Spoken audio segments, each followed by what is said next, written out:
तर आमच्या लहानपणी असं एक बोललं जायचं आणि आमच्या मला असं वाटतं की आमच्या टेक्स्टबुकमध्ये सुद्धा होतं की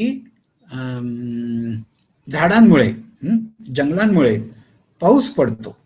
ओके, असं एक विधान त्यावेळेस सर्रास केलं जायचं आणि शाळेत असताना तर ते होतच. म्हणजे मला असं वाटतं, माझी खात्री नाहीये, की आमच्या पाठ्यपुस्तकामध्ये सुद्धा असं स्टेटमेंट होतं की झाडांचे फायदे काय, तर चांगला असेल तर जास्ती पाऊस पडतो.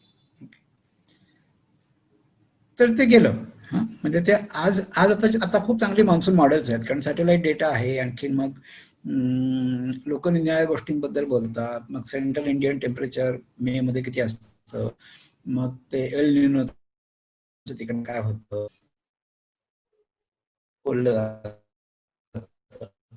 आणि ही सगळ्या मान्सून या मॉडेलमध्ये कुठेही जंगल असल्याचं हे नाहीये. ओके, प्रेडिक्टर म्हणून तो घेतलेला नाहीये. तर त्यामुळे ती समजूत त्या काळी होती, त्याच्याबद्दल आता कोणी बोलत नाही. आणि प्रत्यक्षामध्ये असा डेटा पण नाहीये की जंगल असल्याने पाऊस पडतो. कोरिलेशन आहे, पण ते कोरिलेशन उलट असू शकेल की ज्या भागामध्ये जास्ती पाऊस पडतो तिथं जंगल असणं जास्ती नॅचरल आहे. तर ती गोष्ट त्या काळामध्ये एक वैज्ञानिक सत्य अशा स्वरूपामध्ये मांडली जात होती. आज त्याच्याबद्दल कोणी बोलत नाही. म्हणजे गमतीची गोष्ट अशी की ती चुकीची आहे असं सिद्ध करून लोक त्याच्याजवळ बोलायचे थांबले का, तर मॉरलेस नाही. त्याच्याबद्दल थोडीफार चर्चा झाली, अजिबातच झाली नाही असं नाही, पण हळूहळू त्याच्याबद्दल लोक बोलायचे बंद झाले. जसं लक्षात आलं की ह्याच्यामध्ये काही फारसं तथ्य नाही. बर, मग जंगलाचा पाणी धरून ठेवण्याशी संबंध आहे, लेवलशी संबंध आहे, धूप न होण्याशी संबंध आहे, पण पाऊस पडण्याशी नाही. पण त्या काळामध्ये हे वैज्ञानिक सत्य म्हणून सांगितलं जात होतं आणि मानलं गेलेलं होतं. आणि अशी तुम्हाला खूप उदाहरणं मिळतील की एकेकाळी हे वैज्ञानिक सत्य म्हणून लोक सांगत होते. आता कोणी त्याच्याबद्दल बोलत नाही, किंवा काही काही बाबतीमध्ये ते चुकीचं आहे असं सिद्ध झालेलं आहे. अनेक ठिकाणी ते सिद्ध झालेलं नसतं, पण लोकांना हळूहळू लक्षात येतं की अरे नाही, ह्याच्यामध्ये काही अर्थ नाही. मग ते हळूहळू त्या थिअरीमधून जातात. आणि अनेक गोष्टी अजूनही वादात आहेत. म्हणजे उदाहरणार्थ कोलेस्टेरॉल आणि हार्ट अटॅकचा खरोखर संबंध आहे का, वादग्रस्त आहे. साखर खाण्याचा हेल्थशी काही संबंध आहे का, काही तसा पुरावा नाही. अंड आणि कोलेस्ट्रॉलचा काही संबंध आहे का, हे सगळ्या गोष्टी वादग्रस्त आहेत. त्या काही सायन्सच्या फील्डमध्ये सुद्धा, मेडिसिनच्या फील्डमध्ये सुद्धा त्या कोणी आता मानत नाही. म्हणजे काय, अजूनही त्याचे सपोर्टर्स आहेत, पण आता ते वादातीत आहे आणि हे एक सायंटिफिक फॅक्ट आहे असं काही कोणी आता म्हणत नाही. बर, एनिवे, तर ही एक मर्यादा लक्षात घेतली पाहिजे. आणि त्यामुळे कुठली गोष्ट श्रद्धेची आणि कुठली सायंटिफिक हे आपल्याला प्रत्येक वेळेस क्लिअरली ब्लॅक अँड व्हाईट सांगता येतच असं नाही. मग ह्याचं काय आता, त्या काळामध्ये तुम्ही जर का, बरं, त्या काळामध्ये हा वाद झालेला आहे बरं का, की काय हा जो प्रॉब्लेम होता की झाडांमुळे पाऊस पडतो असं जे काही विधान होतं, तर काही लोकांनी हे आर्ग्युमेंट केलंय की आमच्या इथे इतका पाऊस पडतो की आता जंगल तोडा तर आमचं जरा बरं होईल. हे प्रत्यक्षात आर्ग्युमेंट झालेलं आहे बरं का त्यावेळेला. तर असे परिणाम होऊ शकतात. मग हे कसं मॅनेज करायचं, तर मला एक असं वाटतं की एखादी गोष्ट ही सायंटिफिक आहे की नाही हा मुद्दा बरोबर आहे, त्याच्यावरती वाद घालणं योग्य आहे, त्याला एव्हिडन्स शोधणं, त्याची चर्चा करणं हे योग्य आहे. पण लोकांना सांगताना ते त्रिकालाबाधित सत्य म्हणून सांगायचं आहे का, हा एक मुद्दा झाला. आणि दुसरा मुद्दा, कुठल्या गोष्टी लोकांपर्यंत पोचणं आवश्यक आहे, ते चांगलं आहे, आणि कुठल्या गोष्टी फारशा सायंटिफिक नसल्या तरी त्या तशा मेंटेन केलेल्या चांगल्या, हा प्रश्न जास्ती पर्पज ड्रिव्हन आहे किंवा कॉस्ट बेनिफिटचा आहे. म्हणजे उदाहरणार्थ देवराई हा विषय निघाला होता की देवराई मेंटेन करण्यासाठी तिथं देवाचं किंवा देवीचं अस्तित्व असल्याचा फायदा आहे की नाही. माझा एक अनुभव सांगतो की प्रत्यक्षात आपण जेवढं हे क्लिअर समजतं तेवढं क्लिअर नसतं. ही गोष्ट खूप जुनी आहे, 89 थोडं जास्ती असते, 90 ते 91च्या दरम्यानची गोष्ट आहे. तर त्यावेळी मी तामिळनाडूतल्या एका आतल्या भागामध्ये, तंजावूर जिल्ह्यामध्ये, तिथे एक माझा मित्र राहायचा. तर त्याच्या घरी मी गेलो होतो आणि त्याने मला तिथल्या आजूबाजूच्या एरियामध्ये हिंडवलं. त्यावेळी आम्ही पॉइंट कॅलिमरला गेलो, पण इतका पाऊस होता की तिथं आम्हाला हिंडताच आलं नाही. तर तिथून एक जवळ आता त्या गावाचं नाव मी विसरलो. तर 2 गावांच्या मध्ये एक प्रचंड मोठी बॅट कॉलनी आहे, वटवा घोडांची मोठी कॉलनी आहे. काही हजार वटवा घोडा असतील वगैरे, एवढी प्रचंड मोठी कॉलनी तेव्हा तरी होती. कारण वटवा घोडांच्या रोस्टिंग साईट कधीतरी बदलतात आणि अचानक अनप्रिडिक्टेबली बदलतात, पण ती तिथं बरेच वर्ष होती. आणि त्यांनी मला असं सांगितलं की वटवा घोडं इथं खातात, इथले लोक वटवा घोडं खातात आणि ती एक डेलिकसी आहे आणि सगळेच जण खातात. म्हणजे फक्त अमुक जातीचे लोक खात नाही, कदाचित काही जाती खात नसतील, पण वटवा घोडं खाणं हे या भागामध्ये खूप कॉमन आहे. आणि मग वटवा घोडं खात असणंही तिथे एवढी मोठी कॉलनी कशी? तर तिथल्या काही लोकांशी आम्ही बोललो. तर तिथं देवराई आहे. ओके, तर तिथं खाली देवराई आहे, तिथं व्यवस्थित त्या देवाची पूजा होते. म्हणजे काय, नुसता शेंदूर फासलेला दगड आहे, पूजा होते. आणि त्यामुळे त्या बॅट्सना एका फायकसच्या एका मोठ्या कॉम्प्लेक्सच्या इथंच ना, फायकसच आहे असं नाही, इतरही झाड आहेत, पण त्या कॉम्प्लेक्समध्ये बॅट्सना तिथे संरक्षण दिलेलं आहे, कारण ती देवराई आहे. पण आम्ही तिथल्या काही लोकांना विचारलं की इथे तुम्ही बॅट्स का मारत नाही? त्या देवराईपासून 500 मीटर अंतर, म्हणजे 500 पावलाच्या अंतरामध्ये कोणी बॅट्सना मारायचं नाही. रात्री तिथून बाहेर पडली की मारायला हरकत नाही, असा साधा नियम आहे. आणि त्यामुळे त्यांचं एक बेसिक मुद्दल कायम राहतं. लोक बाहेर गेल्यानंतर मारतात, खातात, ते बंद नाही पडलेलं. पण तरी ह्या एका 500 मीटरच्या रेडियसच्या भागामध्ये त्या बॅट्सना संरक्षण आहे आणि त्यामुळे तिथे ती कॉलनी टिकून राहिली. लोकांशी जेव्हा आम्ही बोललो त्यावेळेला काही इन्व्हेरिबली लोकांनी ती देवाची जागा आहे म्हणून आम्ही बॅट्स मारत नाही वगैरे असं उत्तर दिलं, असं काही नाही. लोकांनी खूप विविध उत्तर दिली आणि त्याच्यामध्ये हेही उत्तर दिलं की त्यांना ते राखलं पाहिजे म्हणून त्यांना आम्ही मारत नाही, म्हणजे मग आम्हाला ते वर्षानुवर्ष खायला मिळत राहील. म्हणजे देवराई तर होती, ओके, पण सगळेजण केवळ त्या श्रद्धेपायी ते करत होते असं नाही. It was a mix.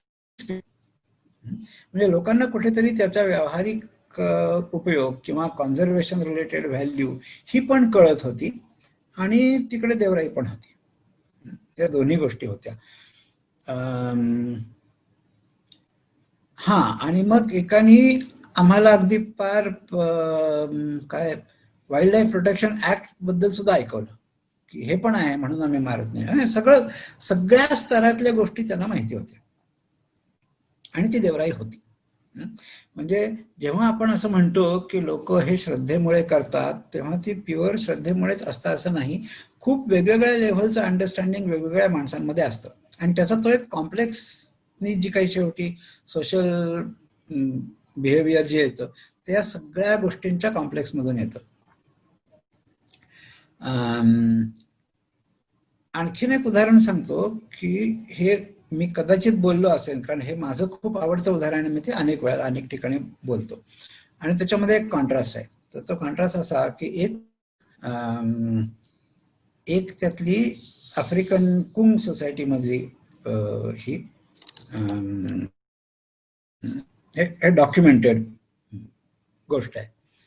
तर त्यातले काही शिकारी सकाळी बाहेर पडतात आणि बाहेर पडल्यानंतर त्यांना कुठेतरी तिथल्या अँटेलोप्सचे ठसे दिसतात आणि ते ठसे खूप ताजे आहेत असं त्यांना वाटतं आणि म्हणून त्या ठशांच्या मागे जायला लागतात की कुठेतरी आपल्याला हे अँटेलोप्स जवळपास सापडतील. ज्या अर्थी ठसे ताजे आहेत त्या अर्थी फार ते लांब गेले नसतात, त्यामुळे त्या ठशांचा माग काढते जायला लागतात.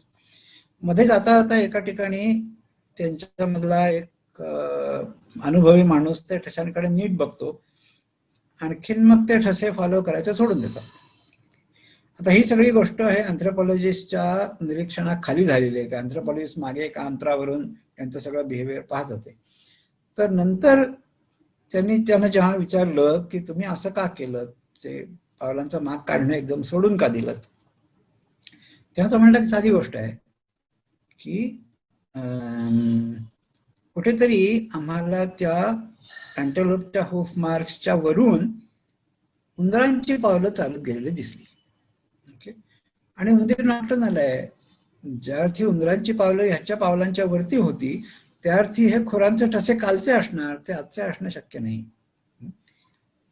आता ही जी विचार करण्याची पद्धत आहे, दिस इज सायंटिफिक थिंकिंग, की त्यांनी आधी एक हायपोथेसिस घेतलं, त्या हायपोथेसिस घेऊन ते पुढे चालले आणि त्या हायपोथेसिसच्या विरुद्ध पुरावा मिळाल्यानंतर त्यांनी त्या हायपोथेसिस सोडून दिलं.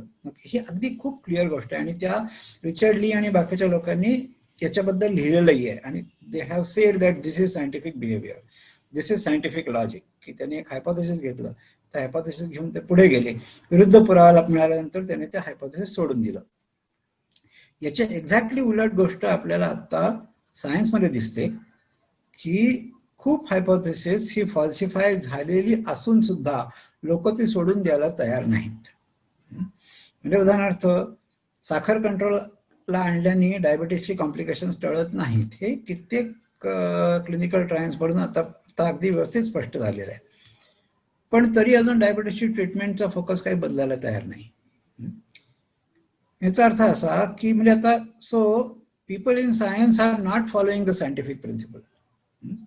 आणि दुसरीकडे आपल्याला या उदाहरणामध्ये असं दिसतं की अगदी पूर्ण अशिक्षित आदिवासी माणसं एक सायंटिफिक प्रिन्सिपल धरून विचार करतात आणि त्याप्रमाणे जात आहेत. तर याचा अर्थ असा की तुम्हाला सायन्स काय हे माहिती झाल्याने तुमचं बिहेवियर बदलतं का?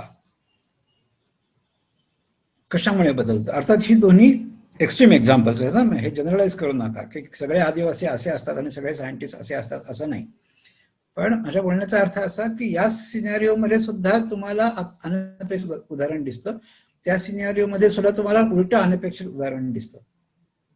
तर मग माणूस सायंटिफिकली कधी वागतो आणि कधी वागत नाही, तर दिस इज शेप्ड बाय, हे आता माझी थिअरी आहे की this is shaped by the cost benefits of scientific thinking.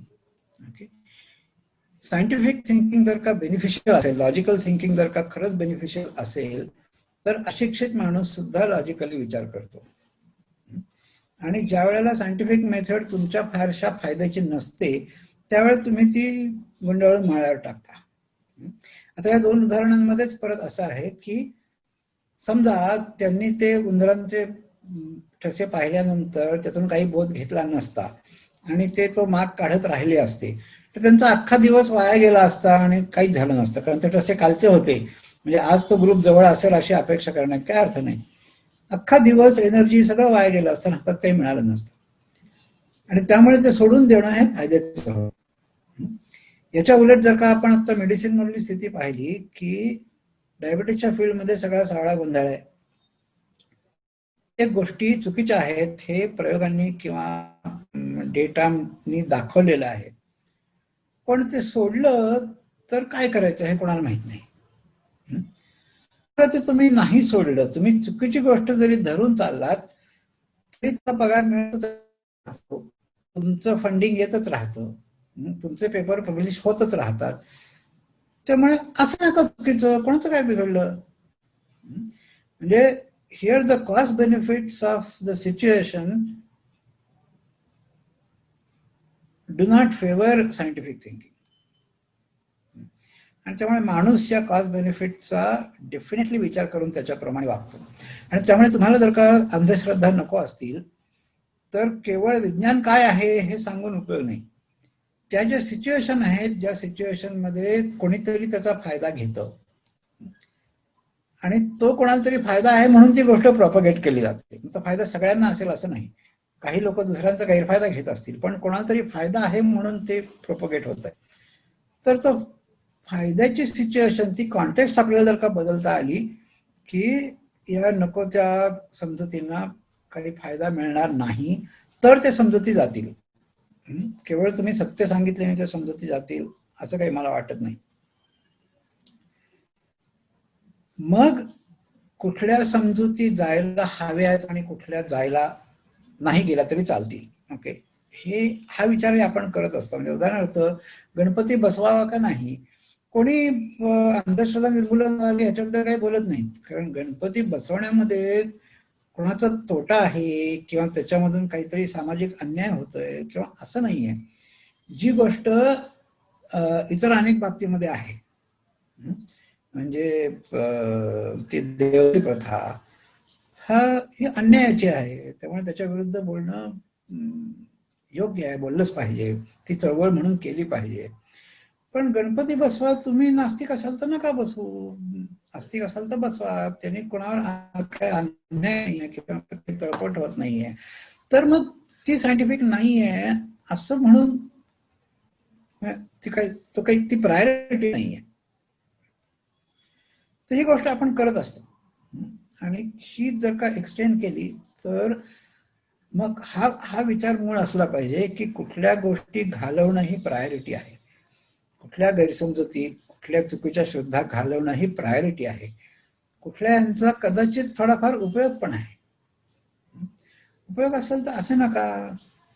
नाहीतरी विज्ञानामध्ये सुद्धा लोक श्रद्धेवरती चाललेत. म्हणजे एक साधी गोष्ट की पियर रिव्ह्यूनी चांगले आणि वाईट पेपरमध्ये डिफरन्शिएट करता येतं किंवा चांगले पेपरच छापले जातात, ही अंधश्रद्धा आहे, कारण तसं प्रत्यक्षात होत नाही, हे सायन्सच्या फील्डमधल्या सगळ्यांना माहिती आहे. ओके, पण ती अंधश्रद्धा चालू राहिली आहे.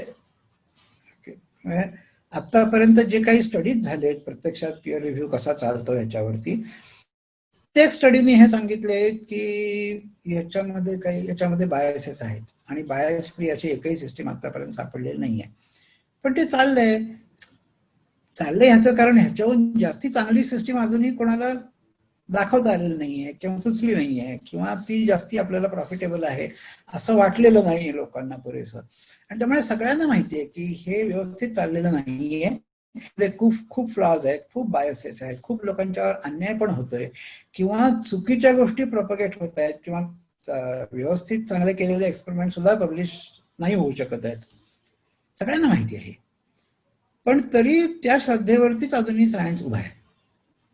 ते चुकीचं आहे माहिती असून सुद्धा त्याच्यावरतीच उभा आहे. याचं कारण असं की जास्ती चांगला अल्टरनेटिव्ह अजूनपर्यंत कोणी डेमॉन्स्ट्रेट केला नाहीये की नाही ही सिस्टीम चुकीची आहे म्हणताय ना, हे करून दाखवतो आणि हे जास्ती चांगलं काम करतो. ते जोपर्यंत होत नाही तोपर्यंत ही गोष्ट चुकीची असली तरी लोक ती खरी आहे असं प्रिटेंड करून त्याच्या मागे जात राहतील, आणि असं सायन्समध्ये सुद्धा घडतच आहे. तर मग सामान्य लोकांमध्ये घडेल याच्यात काही शंका नाही. त्यामुळे जेवढं आपल्याला वाटतं की अंधश्रद्धा आणि विज्ञान हे अगदी फार एकमेकांच्या विरुद्ध आणि नॉन ओव्हरलॅपिंग आहेत, तसं काही नाहीये.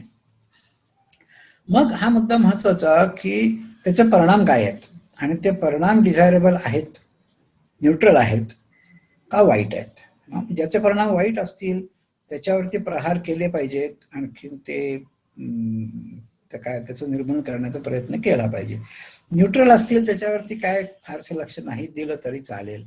जे चांगले आहेत ते रिप्लेस, त्याच्या चांगल्या कशाने रिप्लेस करतात, कशाला रिप्लेस करायचं ना, रिप्लेस करण्याचा अट्टास कशाला करायचं, ते आपोआप नॅचरल प्रोसेसने ते केव्हा तरी रिप्लेस होतील. तसे होत असले तर होईना असं मला वाटतं. एनिवे, तर ह्याच्यावरती आणखीन काही बोलायला हरकत नाही, कारण खूप तावातावाने याच्यावरती चर्चा झाली होती, तर तेवढाच ताव अजून असेल तर ताव बोलायला हरकत नाही. सर, मला असं वाटतं, म्हणजे 2-3 दिवस झाले मी ह्याच्यावरती विचार करत होतो की एक अशा समाजाची किंवा अशा काही लोकांची अशी एक घडण होत चाललेली आहे की मी खूप शास्त्रीय आहे आणि मी खूप सायंटिफिक विचार करतो असं म्हणणारे लोक, आणि ते मिरवत आहेत म्हणजे स्वतःला की मी खूप शास्त्रीय विचार करतो.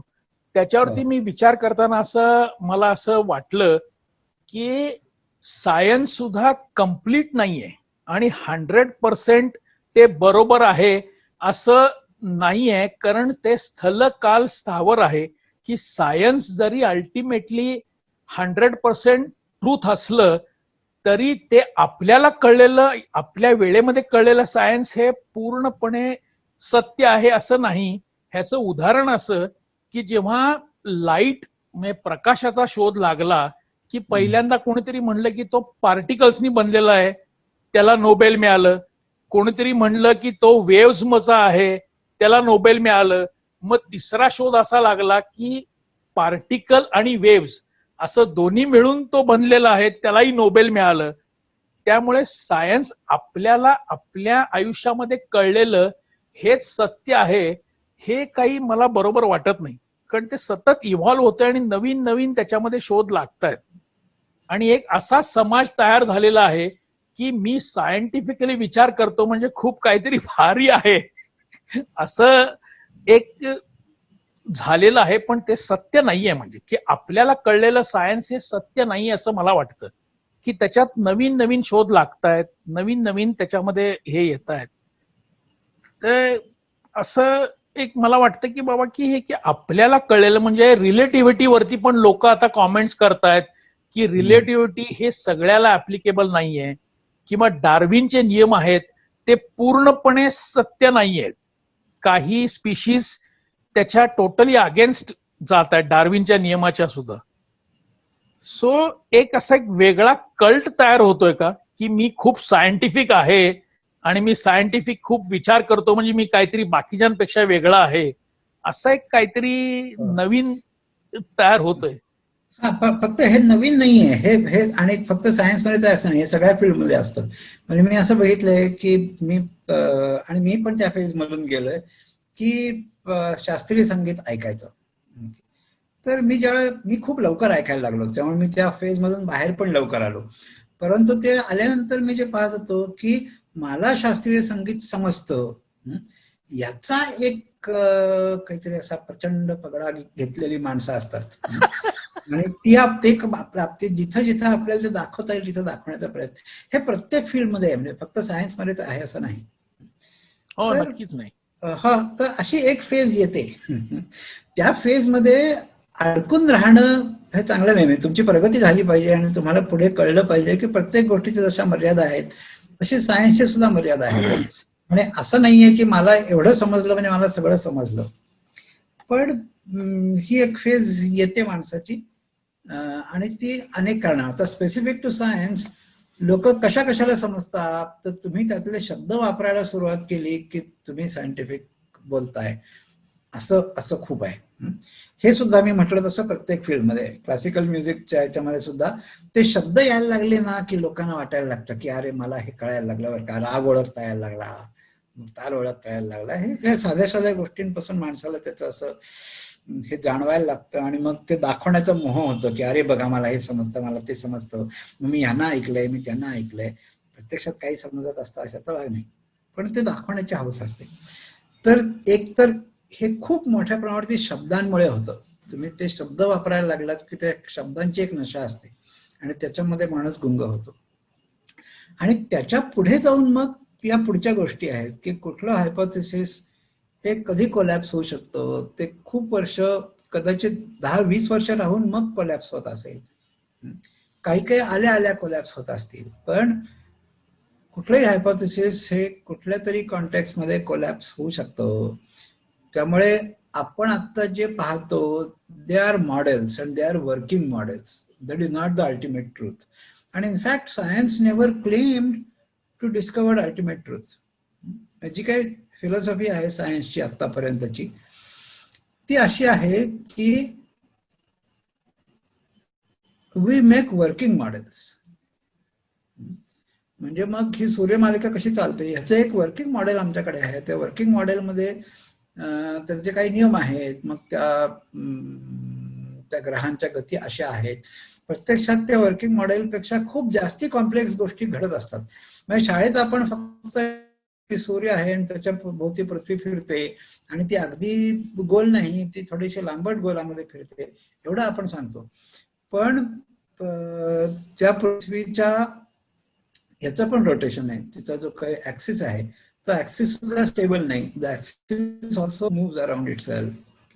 आणि असे काहीतरी 7 वेगवेगळ्या प्रकारच्या पृथ्वीच्या मोशन्स आहेत. ते 7च्या 7 मला ते या क्षणी आठवत नाहीयेत, आहे ते मी लिहिलेलं पण आहे, पण ते खूप कॉम्प्लेक्स आहे. पण एवढ्या कॉम्प्लेक्सिटी मध्ये न जाता आपण ते सिम्प्लिफाय करून एक मॉडेल मांडतो.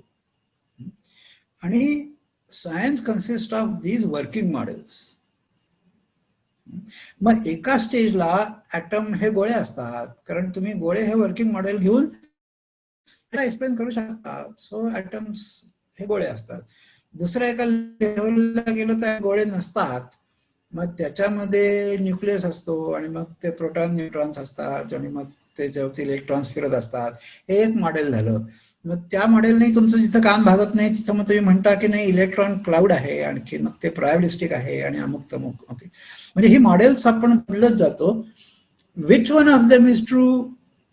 तर nothing is true, they are all models. हे अंडरस्टँडिंग फार पुढचं आहे. म्हणजे सायन्स मधल्या बहुतेक लोकांना इतक्या लेवलचं अंडरस्टँडिंग असतं अशातला भाग नाही. पण तरी लिमिटेशन असतात, एवढं जरी कळलं.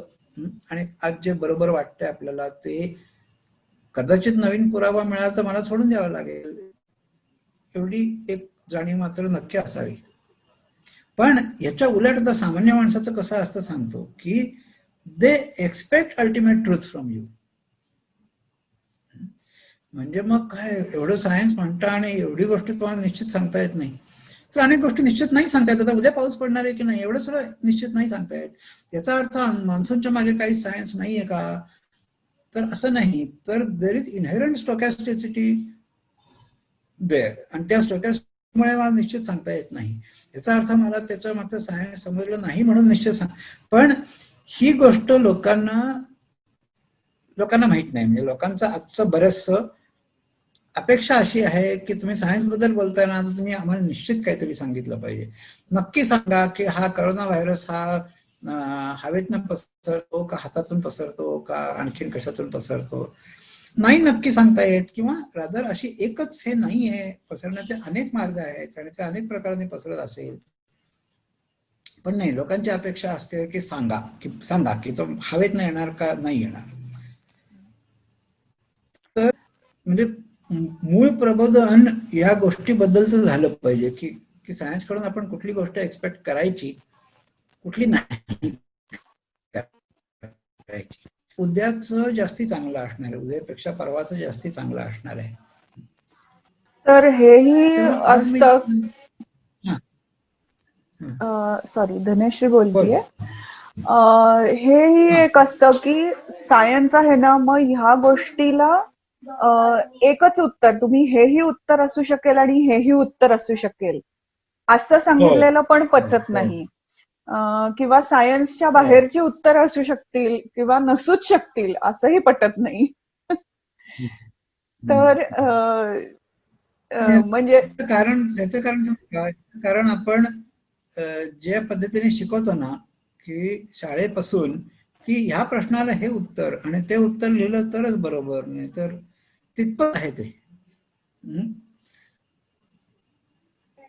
सर फील्ड वरती बराच वेळा असं, सॉरी बोलू का? हा बोला.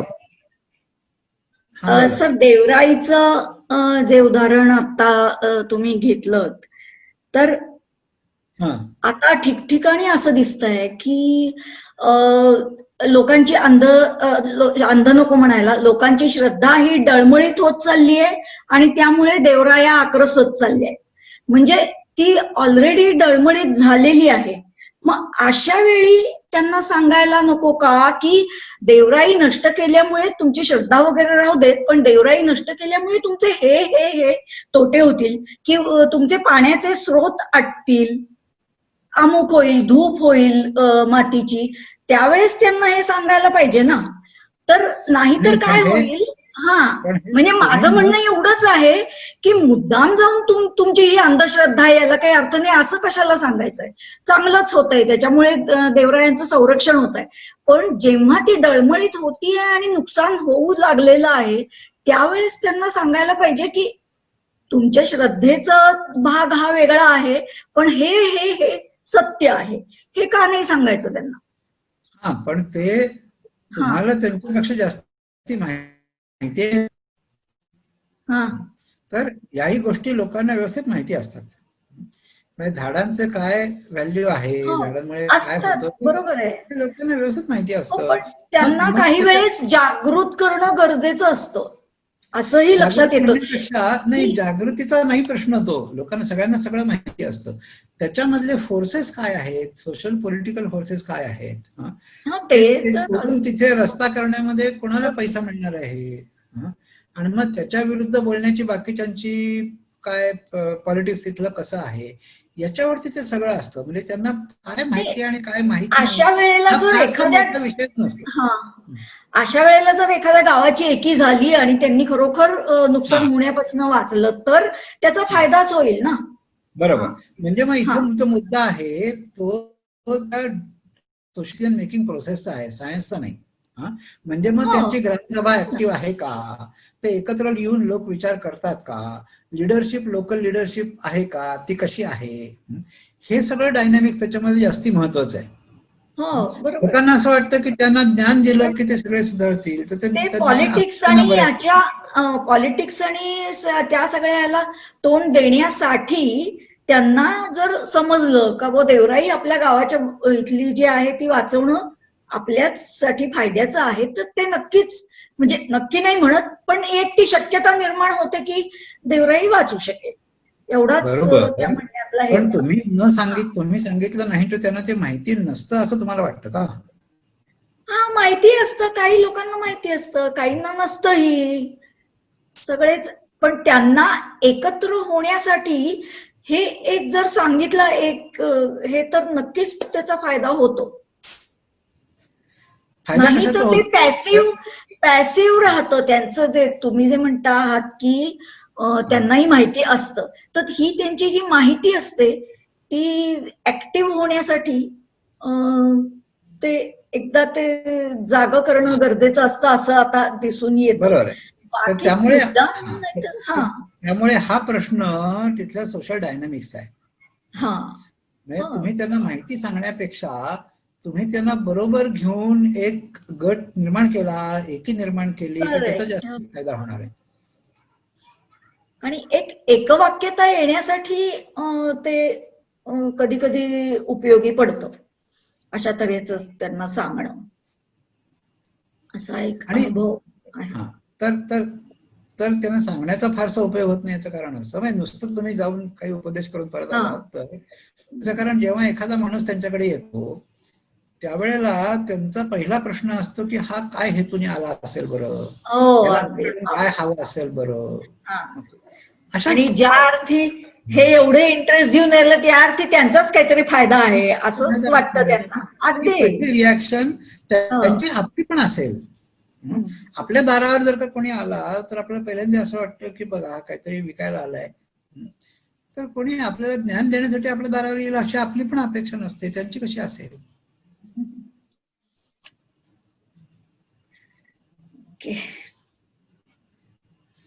निखिल काहीतरी सांगत होतास. नाही सॉरी, आता विषय बदललाय. मी मगाशी जस्ट एक एक्झाम्पल देणार होतो. लोक जे म्हणतात की ऍक्सेप्ट करत नाहीत, फील्ड वरती बऱ्याच वेळा असं लोकांनी मला म्हटलेलं आहे, अरे तुला कसं नाही माहिती, तुला तर येतं सगळं. म्हटलं मला नाही माहिती ही स्पीशीज कुठली आहे तर मी का सांगू. लोक ऍक्सेप्टच नाही करत मुद्दाम की अरे तुम्हाला नाही कळत का.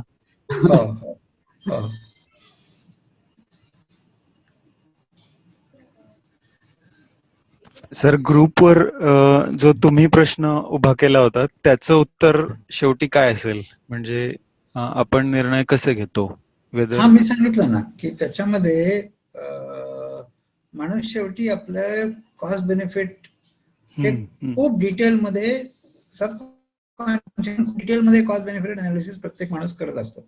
आणि त्याच्यामध्ये सर्व प्रकारच्या कॉस्ट असतात बरं का, म्हणजे केवळ मॉनिटरी नाही, सोशल कॉस्ट असतात, ओके, तुमच्या फॅमिली लेवलच्या कॉस्ट असतात, तुमच्या प्रतिष्ठेची त्याच्यामध्ये कॉस्ट किंवा बेनिफिट असते. हे खूप कॉम्प्लेक्स आहे. पण मग याच्यामधून जी गोष्ट आपल्याला फायद्याची दिसेल ते माणूस करतो, इंडिव्हिज्युअली सुद्धा आणि ग्रुप म्हणून सुद्धा. आणि मग तो फायदा जर का त्याला त्या ठेवण्यामध्ये फायदा दिसला तर लोक ते करतील, आणि जर का त्यांना लॉजिकल दिसला तर लॉजिकल होतील. मग तुमच्या मते प्रत्येक जण हे कॉस्ट बेनिफिट अनालिसिस करतच असतो, मग असे काही लोक असतात का की जे आपण ठळकपणे असे ओळखू शकतो की नाही हे यांचं कॉस्ट बेनिफिट अनालिसिस हे चुकतंय? म्हणजे आता काही लोक जुगारी असू शकतात. हो, हा, काही किंवा लोक जुगारी असू शकतात ना. सायकोलॉजिकली डिप्रेस्ड लोक असू शकतात की ज्यांना नाही, जुगार हो हो बरोबर आहे. मी एक दुसरं उदाहरण दिलं अजून की डिप्रेशन एक उदाहरण आहे की ज्यामध्ये तुम्ही एक काहीतरी मार्ग घेऊन बसलाय, काहीतरी विचारांची दिशा हा घेऊन बसलात हा. आणि सर्वांगीण आता विचार होत नाही, त्यामुळे ऍक्च्युअल कॉस्ट बेनिफिट काढता येत नाही असं. हो. नाही नाही, काढता येत नाही असं नाही. See, the cost benefit depends on your present position. म्हणजे प्रत्येकाचं कॉस्ट बेनिफिट कॅल्क्युलेशन वेगळं असतं. याचं कारण प्रत्येकाची पोझिशन वेगळी असते.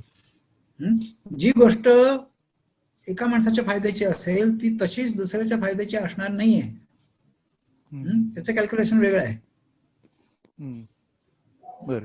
आणि मग ह्याच्यामध्ये माझं घर कच्चं आहे का पक्का आहे, रस्त्यावर आहे का रस्त्यापासून लांब आहे, मला नदी जवळ आहे का मी टेकडीवर राहतो, या सगळ्या गोष्टींची तुमची कॉस्ट बेनिफिट कॅल्क्युलेशन बदलत असतात. मी पुरुष आहे का स्त्री आहे, मी लहान आहे का मोठा आहे, मी 5 पैकी 1 आहे का अप्पर कास्ट आहे का लोअर कास्ट आहे, या सगळ्या गोष्टींप्रमाणे तुमची कॉस्ट बेनिफिट बदलत असतात. आणि आपण हे जे म्हणतो की लोक एकीने वागत नाहीत, तर एकीने वागत नाहीत याचं मुख्य कारण असं आहे की देअर कॅल्क्युलेशन डोंट मॅच. आणि ज्या मुद्द्यावर त्यांची कॅल्क्युलेशन मॅच होतील ना तिथे एकी होते. आणि आता आम्ही हे बघितलं ना की आम्ही क्रॉप डॅमेज बद्दल जेव्हा काम सुरू केलं, काही नाही, सगळ्या जातीचे लोक एकत्र आले, खांद्याला खांदा लावून बसले, तिथे कुठे जातपात आडवी आली नाही, कारण सगळ्यांचा इंटरेस्ट एक होता.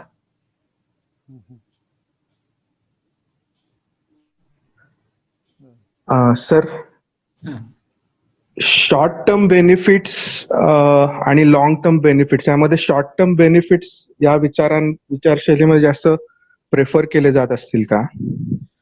हो, तर मुळात we have evolved for short term benefit. याचा अर्थ, याचं कारण असं की उद्या मला ह्याच्या दुप्पट बेनिफिट मिळतील, पण मी उद्या जगेन कशावरून?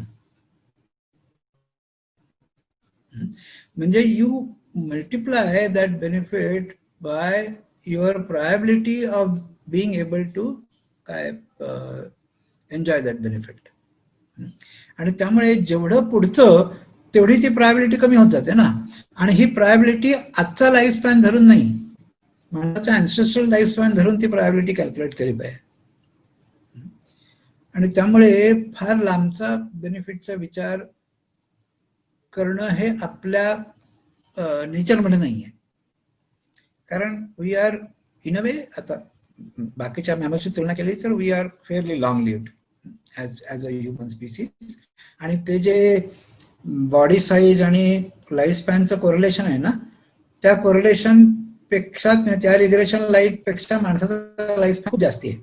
म्हणजे बघा, माणसापेक्षा दुप्पट तिप्पट वजनाचा वाघ हा 15-1 वर्ष जगतो, 20 वर्ष जगतो, त्याच्यापेक्षा जास्त नाही. आणि माणसाचं लाईफ स्पॅन हा तुलना करायची झाली तर हत्ती एवढा आहे, जो 3 टनापासून 6 टनापर्यंतचे हत्ती. ओके, आणि आपण जेमतेम 60 किलो 70 किलोचे.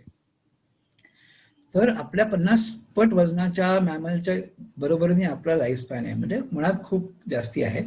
पण जास्ती म्हटलं तरी सुद्धा तो जो सर्व्हायवल कर्व आहे दॅट इज निगेटिव्ह एक्सपोनेन्शियल. तर त्यामुळे असं असतं की तुम्ही जर का प्रोबॅबिलिटीने मल्टिप्लाय करून बेनिफिट घेत गेलात तर जवळचं बेनिफिट हे नेहमीच जास्ती चांगलं, आणि जेवढं लांबचं तेवढं ते फेवरच्या बाहेर जायला लागतं. मग सर, म्हणजे आता जे प्रत्येक वेळी आवाहन केलं जातं की पुढच्या पिढ्यांसाठी तुम्ही काय ठेवणार, शुद्ध हवा नाही, शुद्ध पाणी नाही, आणि त्या अपीलचा काही उपयोग होत नाही, तो यामुळेच का की शॉर्ट टर्म बेनिफिट्स नाही आहेत, ते लॉंग टर्म आहेत. पुढच्या पिढ्यांचा विचार का करायचा, असं आहे की काय? हो, तर तो विचार अजिबातच केला जात नाही असं नाहीये. पण जर का बाकीच्या other things being the same, तुम्ही उद्याचं बेनिफिट वर्सेस पुढच्या वर्षीचं बेनिफिट असं जर का तुलना केली तर लोक नेहमी उद्याच पाहतील. पण याचा अर्थ पुढच्या पिढीच्या लोकांना चिंता नसते असं नाही. Even in the living world, आता मधमाशा वगैरे उदाहरण आहे, ते preserve so much of resources for the next generation. हे आहे, हे अजिबात नाही असं नाही आहे. पण अदर थिंग्स बिईंग इक्वल तर तुम्ही शॉर्ट टर्म बेनिफिटला जास्त प्रेफरन्स द्याल. But other things are rarely equal, right? हो हो, ते कुठलंही तत्व सांगताना तुम्हाला काहीतरी एक बेसिक अझम्पन्स करायला लागतात, तर तसं आहे ते. हा, आणि काही त्या व्हॉट्सअप ग्रुपवरच्या मुद्द्यांपैकी काही इंटरेस्टिंग होतं आणि सुटलंय पण बोलायला पाहिजे असं काही आठवत आहे? सर झालंय काय, त्या दिवशी जे बोलत होते भरपूर, त्यांच्यापैकी माझ्या मते 2-3 जण आता नाहीयेत आज कट्ट्यावर. नाहीयेत. हो हो हो, ते होणार, म्हणजे प्रत्येकाला प्रत्येक वेळेस सोयीचं असतं असं नाही. बर, दुसरं म्हणजे मी मुक्ताने 1-2 पेपर पाठवले होते, ते वाचायला सुरुवात केली आणि आणखीन थोडस या इंट्युटिव्ह स्टॅटिस्टिक्स बद्दल आणखीन काही गोष्टी वाचायला सुरुवात केली आहे. मी असं म्हटलं होतं की त्यात इंटरेस्टेड लोक असतील तर एक छोटासा ग्रुप करून आपण त्याच्यावर जास्ती टेक्निकल गोष्टीमध्ये जायला हरकत नाही. तर कोणाकोणाला इंटरेस्ट आहे ते सांगा. ही एक गोष्ट झाली. दुसरं, मला परवा यांनी असं सुचवलं, त्यांनी त्याच्यापुरतं सुचवलं, मी म्हटलं बाकीच्यांना इंटरेस्ट असेल तर बघूया.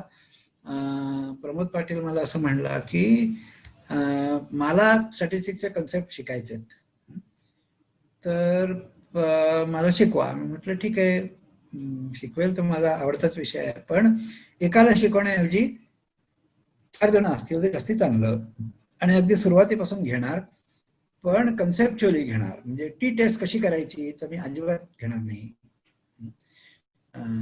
अॅनोवाच काय असतं, मी काय या टेस्ट कशा करायच्या काय वगैरे हे अजिबात नाही घेणार, पण त्याचा कन्सेप्च्युअल भाग जो आहे की काय असतं स्टॅटिस्टिक्स, ते का वापरतात, कुठे वापरतात, कधी नाही वापरायचं, ते चुकीचं कसं वापरलं जातं, त्याच्या मागचं थिंकिंग काय असलं पाहिजे, कॉमन सेन्स काय असला पाहिजे, गोष्टींबद्दल आपण बोलू. तर कॉमन सेन्स म्हणून म्हणल्यावरती मला एकदम आठवलं की माझा एक पेपर इंडियन बर्ड्स वरती अडकलाय. याचं कारण असं की आम्ही पेलेट अनालिसिस करून घेतलं डॉक्टर तळमळेंकडून. बर. तर वाईल्ड लाईफ प्रोटेक्शन ऍक्ट असं म्हणतो की तुम्ही परमिशन असल्याशिवाय पेलेट्स गोळा करू शकत नाही. पण आणि आम्ही इंडियन स्पॉटेड इगलच्या पेलेट्स गोळा केल्या. हो, पण कुठून याच्यावरती अवलंबून आहे? त्या प्रायव्हेट लँड मध्ये आहेत, फार्म मध्ये. सगळे जे माझे गरुड आहेत किंवा त्यांची जी घरटी आहेत ती सगळी शेतांमधल्या झाडांवरती आहेत. आणि माझा 12 वर्षाचा डेटा आहे. तर मला रेफरीने असं कळवलं की तुम्ही परमिशन घेतली नाहीये, तुम्ही पेलेट गोळा कसे केले, आणि म्हणून मी तुम्हाला पेलेटचा जो काही भाग आहे म्हणजे फूड हॅबिट्स, जो पेपर मधला भाग आहे तो मी तुम्हाला पब्लिश करायच्या आधी तुम्हाला वॉर्निंग देतो की ही वी आर काय म्हणतात की लॉ जो आहे आपला wildlife protection act, so we are going against it and please don't publish it. पण जर माझा जर पेपरचं हेडिंग असं असेल की breeding biology, breeding success and food habits, याच्यामध्ये ते मला असं अडवतायत की वाईल्ड लाईफ प्रोटेक्शन ऍक्ट मध्ये असं म्हणलं जातंय की तुम्ही पेलेट गोळा करायचं असेल तर परमिशन घ्यायला पाहिजे. आणि माझी चूक झालेली आहे, मला माहिती आहे की प्रायव्हेट लँड मधनं आम्ही पेलेट गोळा केले आहेत. तिथे कुठेही जंगल नाहीये, रिझर्व्ह फॉरेस्ट नाहीये, काही नाहीये, पण त्यांनी अडवून ठेवलेला आहे माझा पेपर. तो लॉ नीट पाहिलास का आपण? हो, मी त्याच्यात पाहिला. आणि सर ते सगळं विनोदी आहे. म्हणजे मला तुमच्याशी बोलायला पण बरोबर वाटत नाही. त्याच्यामध्ये हुडेड क्रेन आहे, त्याच्यामध्ये बाल्ड ईगल आहे,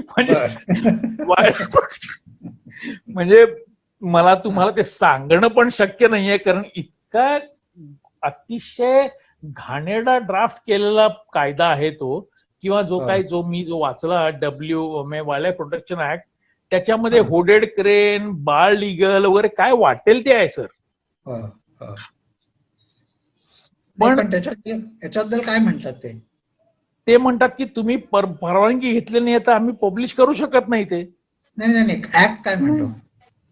ऍक्ट असं म्हणतो की इंडियन स्पॉटेड इगल म्हणजे जो ऍक्विला हस्टाटा आहे, he is a vulnerable species and we should have taken a prior permission to collect the pellets which are dropped from the bird and ultimately त्याचा काही उपयोग नाहीये. म्हणजे त्याच्यात इन्व्हेसिव्ह काही नाहीये, आम्ही पक्षाला काही पकडलं नाहीये, हात लावला नाही, काही नाहीये. आणि ऍसिपिट्रिडी असं त्यांनी एक मेन्शन केलंय आणि त्याच्यासमोर 3 क्वेश्चन मार्क आहेत त्या वाईल्ड लाईफ प्रोटेक्शन ऍक्ट मध्ये सुद्धा.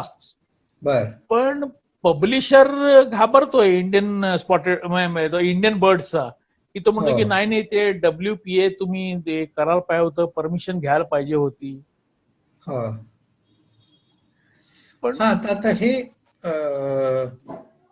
कसं झालंय सांगतो की एथिक्स नावाचा एक भाग आहे. ओके, आहे, बरोबर आहे. जो एथिकल कन्सर्न असला पाहिजे, पण that is replace by procedure. म्हणजे आता तुम्ही केलेली गोष्ट एथिकल आहे की नाही हा प्रश्न आता गेलाय, तो प्रश्न कोणीच विचारत नाही.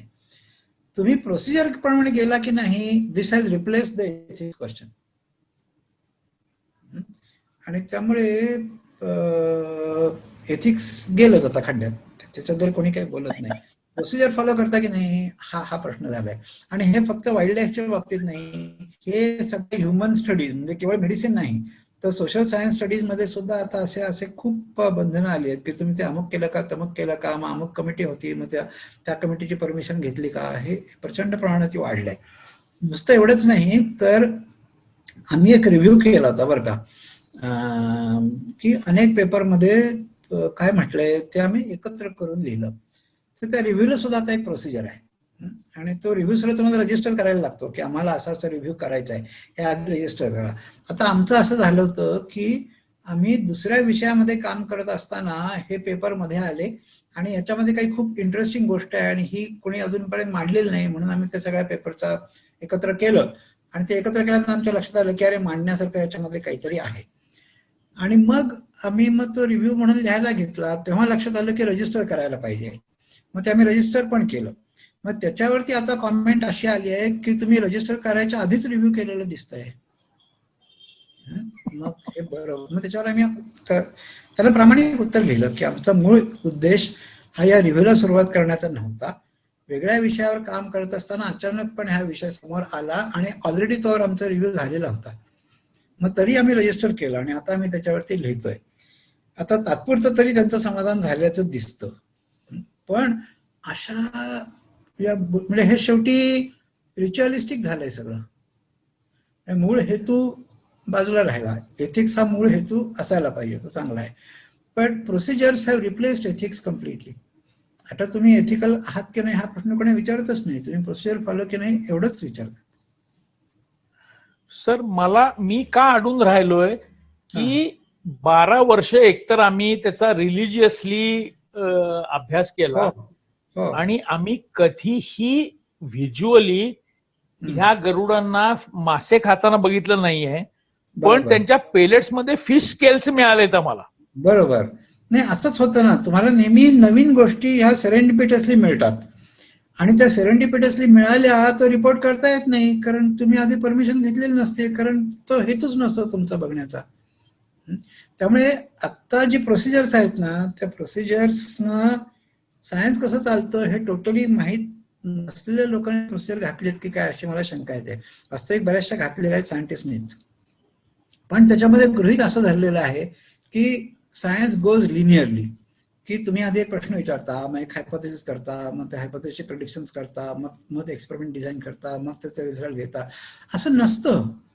तुम्ही एक करायला जाता आणि अचानक दुसरं काहीतरी सापडतं. बहुतेक सायन्स हे असं असतं. बरोबर, ऍक्सिडेंटली सापडतं.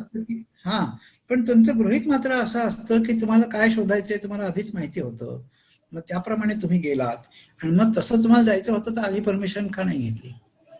हा सगळं हे तसं आहे की लोक असं समजतात की सायन्स लिनियर आहे, पण सायन्स इज नॉट लिनियर.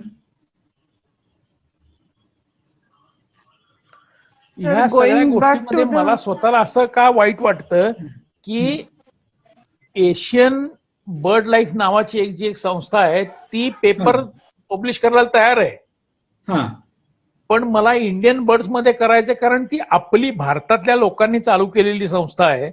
त्याच्यामध्ये केलं तर जास्ती चांगलं आहे असं मला स्वतःला का वाटतं. पण काय माहितीये का की आता काय माहितीये का की आता सगळी पब्लिकेशन्स ऑनलाईन अवेलेबल असल्यामुळे माझ्या मते तरी तुम्ही कुठे पब्लिश केलं याने काहीही फरक पडत नाही, कारण सगळ्यांना सर्च केल्यानंतर मिळतं. पूर्वी जे होतं ना की हे जर्नल कुठे वाचलं जातं, तर ते गेलं आता ना, कारण ऑनलाईन सगळेच जर्नल्स असतात. मग तुम्ही कुठे पब्लिश केलं याने काय फरक पडतो. बरोबर. निरंजन सर, NBA ला लिहा थेट. नाही, अजून going back to the act किंवा परमिशन याच्याबद्दल, तर त्याच्यात खूप गोंधळ अजून दुसऱ्या बाजूनी असे आहेत. म्हणजे हा माझाही वैयक्तिक अनुभव आहे. मी पण फिकल सॅम्पल्स वरती काम करते, पण मोरांच्या फिकल सॅम्पल वरती. तर त्याच्यासाठी मलाही हेच वाटत होतं की अरे शेड्यूल 1 स्पेशीज आहे, म्हणजे असं म्हणलं की सगळेजण एकदम नाही तुम्ही परवानगी पाहिजे वगैरे वगैरे. तर मी अनेक काळ थांबले की शेड्यूल 1 स्पेशीज आहे, मला परवानगी पाहिजे. पण जेव्हा मी ऍक्च्युअली फॉरेस्ट डिपार्टमेंटला हे पत्र लिहिते किंवा बायोडायव्हर्सिटी बोर्ड, स्टेट बोर्ड किंवा ह्यांना लिहिते, my study is just observational study and then collecting pellets, that's it, असं त्यांना मी लिहिलं की मला उलटा त्यांचा लेखी नाही रिप्लाय येत. बट दे से ह्याच्यासाठी कशासाठी तुम्हाला परवानगी हवी आहे, तुम्ही कशासाठी परवानगी मागताय. मग मला त्यांना उलट विचारायला, म्हणजे इट इज अ प्रॉब्लेम की मी त्यांना म्हणलं अरे शेड्यूल 1 स्पेशीज आहे, उद्या कोणी माझ्यावरती ऑब्जेक्शन घेतलं तर मला प्रॉब्लेम येईल. असं म्हणल्यावर मग त्यांची ट्यूब पेटते, हा हा हा नाही पण म्हणे करा, तुम्हाला काय करायचं. कारण मी प्रोटेक्टेड एरियामध्ये काम करत नाही, मी त्यांना हात लावत नाही, मी फक्त ऑब्झर्वेशन घेते आणि त्यांची फिकल सॅम्पल्स गोळा करते. बरोबर आहे. पण शेड्यूल 1 स्पेशीज साठी सुद्धा ही क्लॅरिटी नाही. फॉरेस्ट डिपार्टमेंट कडेच ही क्लॅरिटी नाहीये की नेमकं काय केलेलं चालेल आणि काय केलेलं चालणार नाही. आणि हे कुठेही लेखी स्वरूपात मिळत नाही. त्यामुळे मी आता जो माझा ह्या डेटावरचा पेपर आहे, आता फिकल सॅम्पलचं अनालिसिस केलेला, तो मी सरळ ह्या स्टेटमेंट सहित बाहेरच्या जर्नलला पाठवून दिलाय की I did not collect data in protected areas, there was no invasive procedure involved, so this did not require permissions, असं स्टेटमेंट तिथे टाकून मी तो बाहेर सबमिट केलेला आहे पेपर. नाही, पण आता काय झालं माहिती का, आमचा असाच एक नॉन इन्व्हेसिव्ह स्टडी होता, रिट्रोस्पेक्टिव्ह स्टडी होता. म्हणजे आधीचा डेटा आम्ही वापरत होतो, नवीन डेटा कलेक्ट पण करत नव्हतो. तर याला वास्तविक काय एथिक्स कमिटी आणखीन काही परमिशनची गरज नव्हती. ऑलरेडी जो डेटा आहे तो आम्ही वापरतोय, आम्ही नवीन काहीच करत नाहीये. तर त्या जर्नलचं म्हणणं असं की तुम्हाला परमिशनची गरज नाही असं एथिक्स कमिटीने तुम्हाला लिहून दिलं पाहिजे. वा, हे अवघड आहे. नाही, आणि सगळीकडे एथिक्स कमिटी नसतात पण. म्हणजे आता मी जर म्हणलं की एथिक्स कमिटीची मी घेते परमिशन, तर मी कुठल्या एथिक्स कमिटीकडे जाऊ. There is no ethics committee to approve this things or give me in writing. तर मग अशा सिच्युएशन मध्ये काय करायचं. नाही, ऍक्च्युली मला या विषयाबद्दल लिहिण्याचं डोक्यात तयार आहे. या आठवड्यात माझ्या हातून लिहून काहीच झालं नाहीये की all this is going towards monopolisation. म्हणजे डार्विन किंवा मेंडेल कोण होते, त्यांना कुठली इन्स्टिट्यूट नव्हती, कुठल्या युनिव्हर्सिटीला ॲफिलिएटेड नव्हते. त्यांनी एक इंडिव्हिज्युअल म्हणून काम केलं आणि इंडिव्हिज्युअल म्हणून सायन्स करणं हे आता अशक्य झालंय. कारण आता सगळे नियम असे झाले की तुम्ही कुठल्या तरी मोठ्या इन्स्टिट्यूटमध्ये असल्याशिवाय रिसर्च तुम्ही करूच शकत नाही, किंवा तुम्ही केला असं लोक मानायलाच तयार नाहीत. एक साधी गोष्ट, एक प्रीप्रिंट आम्हाला अपलोड करायचा होता मागच्या आठवड्यामध्ये. तर त्या प्रिप्रिंटवाल्यांनी काय सांगितलं की तुमचा ईमेल, जीमेल आम्हाला चालणार नाही म्हणले, आम्हाला इन्स्टिट्यूशनल ईमेल नसेल तरच आम्ही ऍक्सेप्ट करतो. अरे, I am doing science as a citizen. काय कोणालाच बंदी नाही आहे सायन्स करण्याची, पण नाही काहीच नाही. असेल तरच आम्ही ऍक्सेप्ट करतो. सर पण मला एक सांगायला आवडेल याच्यामध्ये, म्हणजे जे काय वाईल्ड लाईफ प्रोटेक्शन ऍक्ट मी वाचलंय, मला समजलेलं आहे ते सांगायला आवडेल. The protection act is not restricted to protected area, it is about wildlife protection act.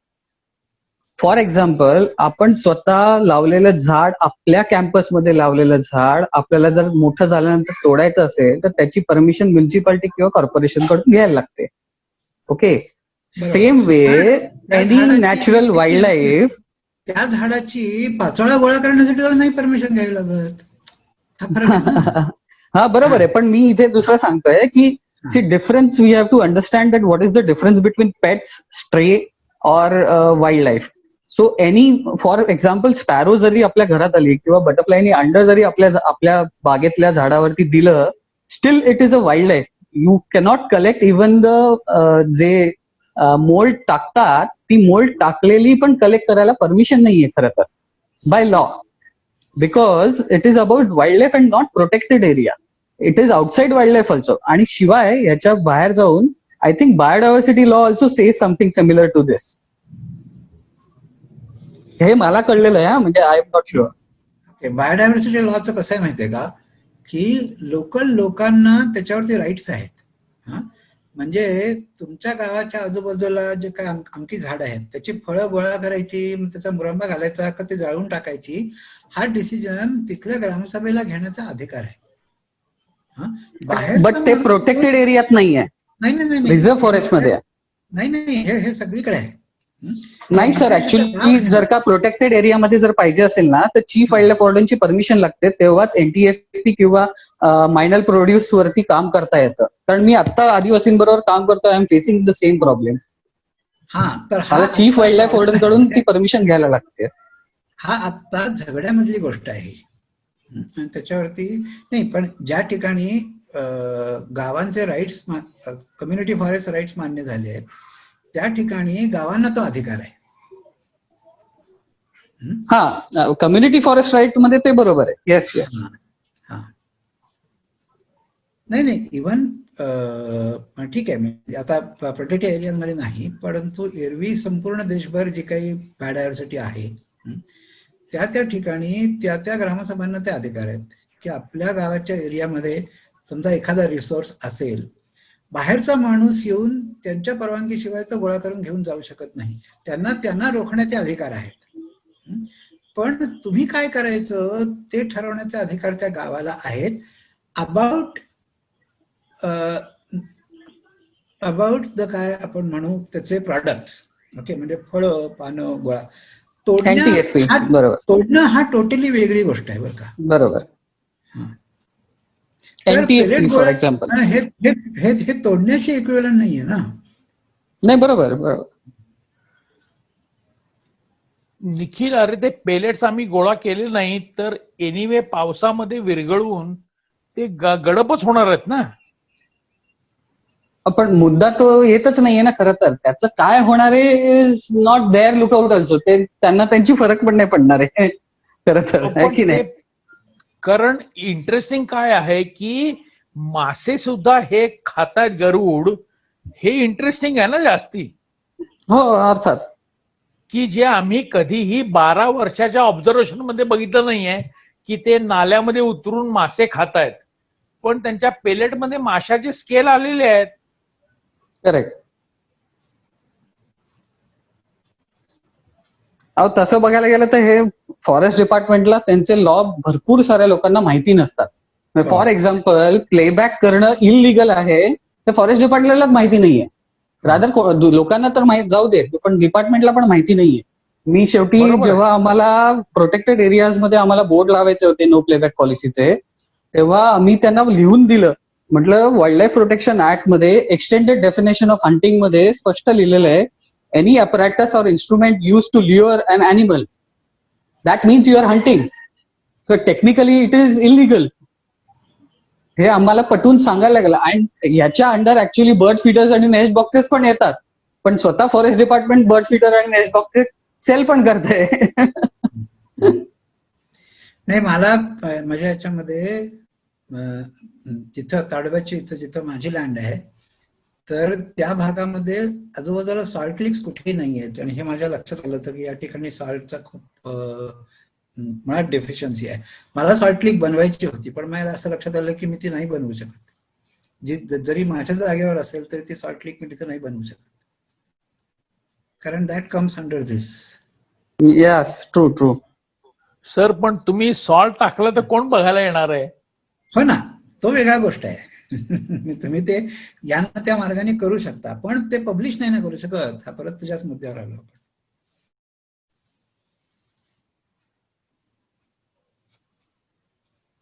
Anyway, थांबू आपण. एक मिनिट. आता नवीन व्यवस्थेप्रमाणे सगळ्यांनी. हॅलो हॅलो, हा, ऐकू येत आहे? हो, येत आहे. मी वाचलं होतं की अमेरिकेत जंगलातल्या आगी विझवू शकत नाही, कारण तुम्ही म्हणजे निसर्गाच्या विरुद्ध काहीतरी करताय. हे खरंय का? मी ऐकलेलं नाही असं कधी. नाही, माझ्या मते हे मी सायन्स मध्ये वाचलं होतं खूप वर्षापूर्वी, पण मी हे सायन्स मध्ये वाचलं होतं. तर आपल्याकडे ते गोष्ट, आपल्याकडे त्याच्या मागची बॅकग्राऊंड खूप वेगळी आहे. आणि कुठली फायर्स नॅचरल आहेत, कुठली मॅनमेड आहेत, कुठली खरोखर घातक आहेत, कुठली नाही आहेत, हे जबरदस्त वादाचे विषय आहेत. आणि त्यामुळे ऑल फायर्स आर बॅड इथपासून ते नाही ऑल फायर्स आर नॅचरल असे म्हणणारे लोक आहेत. आणि ते खूप कॉन्टेक्स्च्युअल असतं. काही काही ठिकाणी आगी चांगल्या असतात, काही काही ठिकाणी त्या फार विध्वंसक असतात. असं काही जनरलायझेशन नाही करता येत. नाही सर, पण हे आता युएस मधलं जे म्हणतायत ना, म्हणजे मी हे वाचलं नाहीये त्या म्हणतायत ते, पण आत्ताच्या सिच्युएशन मध्ये असं काही दिसत नाही की त्या आगी विझवता येत नाही. Right now, even recently enough कॅलिफोर्नियाचा प्रचंड भाग सांताक्रूज माउंटन्सच्या जवळचा वाईल्ड फायरनी जळत होता. They have to control it. कारण आणि फक्त ते नाही, तिथे ड्राय सीझनला कंट्रोल्ड फायर हे तिथल्या फॉरेस्ट डिपार्टमेंट तर्फे मुद्दामून करतात. कारण नंतर जेव्हा झाडं घासून किंवा अशा आगी लागतात ऍक्च्युली, तर त्या एका लिमिटच्या बाहेर पसरू नयेत म्हणून ते विशिष्ट भागात त्याला थांबवायला गवताचे पट्टे आधीच जाळून, म्हणजे ते त्याला कंट्रोल फायर रेजिम्स म्हणतात. तर हे भारतात सुद्धा आहे. तर ते नियमित केले जातात दरवर्षी. त्यामुळे असं हे ह्यांनी वाचलेलं मला माहिती नाही, म्हणजे पण हे इट सीम्स कॉन्ट्राडिक्टरी की जे ऍक्च्युली ग्राउंडवर केलं जातंय ते वेगळं आहे. चला, पुढच्या आठवड्याला भेटू. तर नाही, तुम्हाला एक सांगतो की माझं गणिताचं अत्यंत वैर होतं. शाळेमध्ये मी असा नापास होत काठावर पास होत आलो, आणि गणित माझं आयुष्यभर अत्यंत वाईट होतं. आणि आता मी माझं निम्न अधिक काम हे मॅथमॅटिकल बायोलॉजीतलं आहे. तर तुम्हाला काय अमुक येतं किंवा अमुक येत नाही असं म्हणता येत नाही. ते आयुष्यात केव्हाही बदलू शकतं. चालेल मग, ऑल द सी यू.